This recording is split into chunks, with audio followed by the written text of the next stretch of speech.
వైఎస్ఆర్ గారు బతుకున్నంత కాలం ఎవరితో పోరాటం చేశారు అని చెప్పి ప్రతి ఒక్కరూ కూడా ఆలోచన చేయమని కోరుతా ఉన్నా. వైఎస్ఆర్ను ప్రతి గ్రామంలో అభిమానించే ప్రతి అభిమాని, వైఎస్ఆర్ను ప్రతి గ్రామంలోనూ అభిమానించే ప్రతి కార్యకర్త ఎవరితో యుద్ధం చేశారు అని చెప్పి ఆలోచన చేయమని కోరుతా ఉన్నా.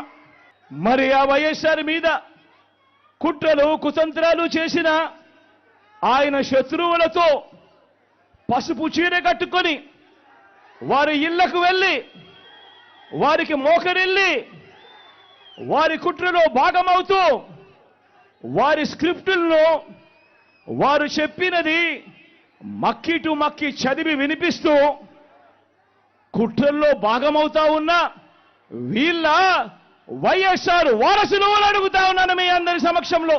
జగన్మోహన్ రెడ్డి గారు ముఖ్యమంత్రి స్థాయిలో ఉన్నవాడు ఏం మాట్లాడుతున్నారు? ఇలా బహిరంగ సభ పెట్టి వేల కొద్ది మగవాళ్ళు ఉన్నారు ఆ సభలో. మాట్లాడుతున్నది సొంత చెల్లెలు గురించి అని కూడా ఇంగితం లేకుండా నేను వేసుకున్న నా ఒంటి మీద ఉన్న బట్టల గురించి జగన్మోహన్ రెడ్డి గారు ప్రస్తావించారు అంటే ఎంత దిగజారుడు రాజకీయాలు చేస్తున్నారు వీళ్ళు. ఏం అవసరం ఉంది? నేను పచ్చ చీర కట్టుకున్నానట, దానికి జగన్మోహన్ రెడ్డి గారు చెప్తున్న మాట నేను చంద్రబాబుకు మోకరిల్లి ఆయన ఇచ్చిన స్క్రిప్ట్ మక్కీకి మక్కీ బట్టి నేను మాట్లాడుతున్నానట. ఏం మాట్లాడుతున్నారు? పచ్చ చీర కట్టుకుంటే తప్పేముంది అని అడుగుతున్నాం. పచ్చ కలర్ ఏమైనా చంద్రబాబు గారు కొనుక్కున్నారా? ఏమన్నా కొనుక్కున్నారా? ఎంత కొనుక్కున్నారన్నా? చంద్రబాబు గారు ఏమైనా పేటెంట్ రైటా? పచ్చ కలర్ అంటే ఏమన్నా పసుపు కలర్ వాళ్ళదా? జగన్మోహన్ రెడ్డి గారు మర్చిపోయినట్టున్నారు. సాక్షి ఛానల్లో సాక్షి పేపర్ లో ఎల్లో కలర్ ఉంటది, పసుపు కలర్ ఉంటది, పైన గుర్తుందా అన్న? పసుపు కలర్ ఉంటది. దానికి రాజశేఖర రెడ్డి గారు ఆ రోజు చెప్పిన మాట ఏ తప్పేముంది? పసుపు అంటే మంగళకరమైన రంగు, అదేం టీడీపీ వాళ్ళ సొంతం కాదు అని ఆ రోజు రాజశేఖర రెడ్డి గారే సాక్షికి పసుపు రంగు పెట్టించారు. పసుపు అన్నది మన వంటల్లో కూడా వేసుకుంటామే,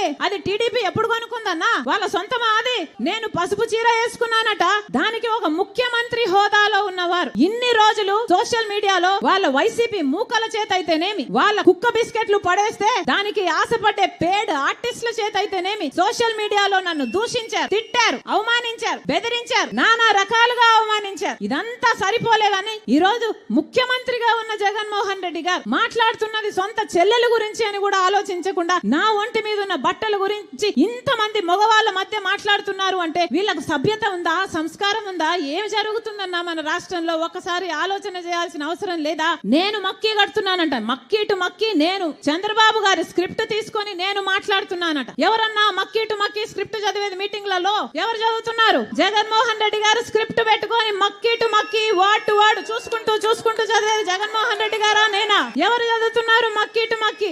ఏం చెప్తున్నారు? నేను మోకరిల్లానా చంద్రబాబుకి? నాకేం అవసరం? నేను రాజశేఖర రెడ్డి రక్తం, రాజశేఖర రెడ్డి బిడ్డను. నేను ఎవ్వరి ముందు ఏ రోజు మోకరించలేదు, అందుకే మొండిగా ఈ రోజు వరకు కొట్లాడుతున్నా. నా గురించి ఎవడు ఏమి రాసుకున్నా ఏమి అనుకున్నా ఏ రోజు పట్టించుకోలేదు రాజశేఖర రెడ్డి బిడ్డ. ఎందుకంటే నాకు తెలుసు నా గుండెలో ఉన్న నిజాయితీ గురించి. ఈ రోజు మోకరిల్లింది ఎవరు? బీజేపీ ముందు, మోడీ ముందు జగన్మోహన్ రెడ్డి కాదా మోకరిల్లింది? ఎంతగా మోకరిల్లారన్నా ఆఖరికి మన ప్రత్యేక హోదాను తాకట్టు పెట్టారు, మన పోలవరం తాకట్టు పెట్టారు, మన రాజధాని తాకట్టు పెట్టారు, మొత్తం అన్ని మన ప్రయోజనాలు అన్ని తాకట్టు పెట్టుకున్నారు వాళ్ళ స్వప్రయోజనాల కోసం. ఢిల్లీకి వెళ్ళినప్పుడల్లా మన రాష్ట్ర ప్రజల సమస్యల గురించి మాట్లాడుతున్నారా ముఖ్యమంత్రి గారు? అవినాష్ రెడ్డిని కాపాడడం గురించి మాట్లాడుతున్నారు. అవినాష్ రెడ్డి ఎక్కడ అరెస్ట్ అవుతాడో బెయిల్ తెచ్చుకోవడానికి లేకపోతే వాళ్ళ మద్దతు తెచ్చుకోవడానికి వెళ్తున్నారు తప్పితే ప్రజల గురించి ఎప్పుడు మాట్లాడుతున్నారు వీళ్ళు కాదా? అసలు మోడీకి దత్తపుత్రుడు అని చెప్పడం లేదా? బీజేపీ నాయకులే చెప్తున్నారే జగన్మోహన్ రెడ్డి గారు మోడీకి దత్తపుత్రుడు అని. మరి జగన్మోహన్ రెడ్డి గారు బీజేపీకి వారసుడా, మోడీకి వారసుడా, లేకపోతే రాజశేఖర రెడ్డి గారి వారసుడా?